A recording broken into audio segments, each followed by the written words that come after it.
ব্রাজিলিয়ানদের বাপদাদার আমলের ইতিহাস টেনে খোঁচা দেওয়ার আগে আর্জেন্টিনার নিজেদের আলমারিটা একটু ঝেড়ে মুছে দেখা যাক।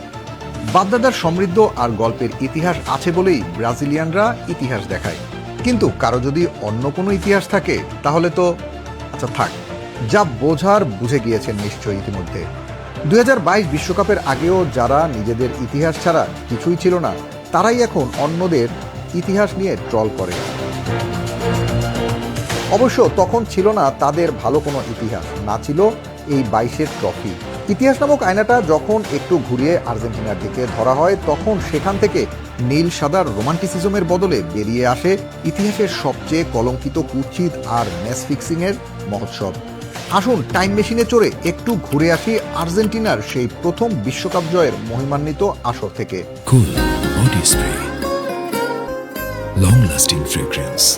সালটা 1978। বুয়েনোস আইরেসের আকাশে তখন রঙিন বেলুন উঠছে, গ্যালারিতে নীল সাদা কাগজের কুচি আর আবেগের সুনামি। কিন্তু মাঠের বাইরে দৃশ্যটা পুরোপুরি কর্পোরেট ডিক্টেটরশিপ। দেশটা তখন চলছিল জেনারেল হোর্হে রাফায়েল ভিদালের সামরিক জান্তা সরকারের বুটের তলায়। চারদিকে গুম, খুন আর দমন নিপীড়নের উৎসব। জান্তা সরকারের তখন পিঠ ঠেকে গিয়েছিল দেয়ালে। দেশের মানুষের ক্ষোভ ঢাকতে তাদের একটা আফিম দরকার ছিল, আর ফুটবলারদের চেয়ে বড় আফিম দুনিয়াতে কি বা হতে পারে। ভিদালের দরকার ছিল যে কোনো মূল্যে একটা বিশ্বকাপ ট্রফি, যাতে বিশ্বমঞ্চে নিজেদের রক্তমাখা হাত ধুয়ে ভালো লোক সাজা যায়। সেই বিশ্বকাপের সমীকরণটা ছিল একদম খাঁটি বলিউড সিনেমার ব্ল্যাকমেলের মতো। চিরপ্রতিদ্বন্দ্বী ব্রাজিলকে টপকে ফাইনালে যেতে আর্জেন্টিনার শেষ ম্যাচে পেরুর বিরুদ্ধে জিততে হতো অন্তত 4-0 গোলের ব্যবধানে। টানটান উত্তেজনা একদমই না, কারণ পর্দার আড়ালে তখন কূটনৈতিক ক্রিয়েটিভিটি তুঙ্গে। লিক হওয়া তথ্য আর ইতিহাস বলে ম্যাচের আগে পেরুর জন্য আর্জেন্টিনার বন্দর থেকে শস্যের জাহাজ আর কোটি টাকার লোন বরাদ্দ হয়ে গিয়েছিল। মাঠে নামলো আর্জেন্টিনা, আর পেরুর রক্ষণভাগ যেন হঠাৎ করেই মাদার তেরেসার চেয়েও বেশি দয়ালু হয়ে উঠেছিল। আর গোলকিপার রামন কুইরোগা, যিনি কাকতালীয়ভাবে জন্মসূত্রে আর্জেন্টাইন, বল জালে জড়াতে দেখলেও এমন ভাব করলেন যেন মশা তাড়াচ্ছেন।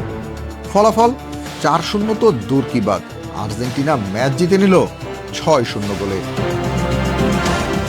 ব্রাজিলিয়ানরা যখন ড্রেসিং রুমে বসে চোখের জল ফেলছে, ভিদেলা সাহেব তখন ভিআইপি বক্সে ঢুকে চুরুট ফুঁকছিলেন।